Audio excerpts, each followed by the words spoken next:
এই যে শোনো, আমি শাকিব খানের মতো তোমাকে রেখে অন্য কোনো মেয়ের দিকে তাকাবো না। আবার বাপ্পারাজের মতো তোমাকে কখনোই আমার জীবন থেকে হারাতে দিব না। আমি সালমান শাহের মতো সহজেই তোমার মনে জায়গা করে নিতে চাই। তুমি আমাকে আরফিন শুভর মতো বিশ্বাস করতে পারো। আমি জুবানের মতো তোমাকে কখনো মন খারাপ হতে দিব না। মোশাররফ করিমের মতো সবসময় তোমাকে হাসি খুশি রাখবো।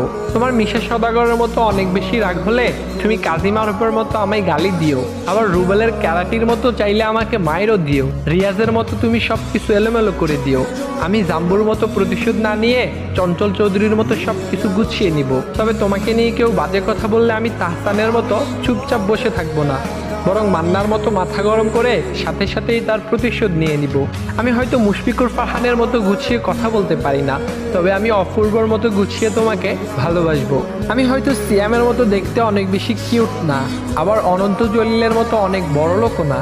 আমি হয়তো দেখতে ডিপজলের মতোই কালো, আবার জসিম খানের মতোই গরিব, তবে আমি আফরান নিশোর মতো আমার সর্বোচ্চ দিয়ে তোমাকে ভালোবাসবো। আমি নায়করাজ রাজ্জাকের মতো জীবনের শেষ দিন পর্যন্ত শুধু এবং শুধুই তোমাকেই ভালোবেসে যাব।